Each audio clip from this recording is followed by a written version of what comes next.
Hi hello, நான் சாய்ச்சி குருஜி பேசுகிறேன். இன்றைக்கி என்ன வீடியோ பார்க்க போகிறோம்? ரவா கேக் எப்படி செய்யுது, இது எந்த ஒரு இது முட்டை எதுவுமே சேர்க்கலாம். ஹாய் ஹலோ, நான் உங்கள் சாய்ச்சந்த் குருஜி பேசுகிறேன்.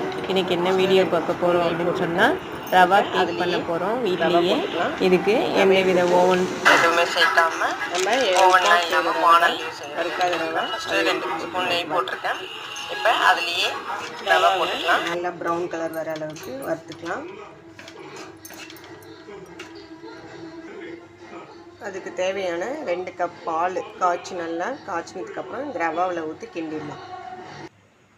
இன்னொரு கடாய் வச்சுட்டு இந்த கடாயில் 1 ஸ்பூன் நெய் போட்டுக்கலாம். இதுலேயே அதுக்கு தேவையான சர்க்கரை ஜீனி போட்டுக்கலாம். இந்த நெய்யிலேயே போட்டு எப்படி இதை கேரமல் பண்ணி எடுக்கலாம். இப்போ இந்த ரவை நல்லா வறுபட்டுருச்சு. இப்போ இதில் நம்ம ஏற்கனவே காய்ச்சி வச்சுருந்த பாலை இதில் ஊற்றிக்கலாம். பாலை ஊற்றி நல்லா கிண்டிக்கலாம்.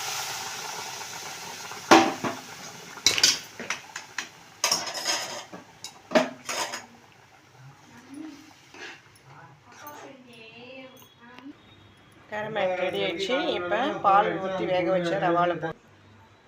இப்போ பார்த்தீங்க அப்படின்னா கேரமல் ஊற்றி ரவாவில் நல்லா பரட்டியாச்சு. இது நல்லா இன்னும் கொஞ்சம் பரட்டோன்னே அடுத்தது என்ன பண்ணலாம் அப்படின்னு இப்போ இதில் ஒரு சிட்டிகை உப்பு போட்டுக்கலாம். டேஸ்ட்டுக்கு போட்டுட்டு நல்லா கிளறி விட்டுட்டு இதுக்கு தேவையான ஏலக்காய் பொடியும் இதில் போட்டு இது ஒரு ட்ரேயில் இதை மாதிரி முந்திரி போட்டு டெக்கரேஷன் பண்ணி வச்சுட்டு இந்த இதில் கொட்டி ரெடி ஆனோடனே பார்க்கலாம்.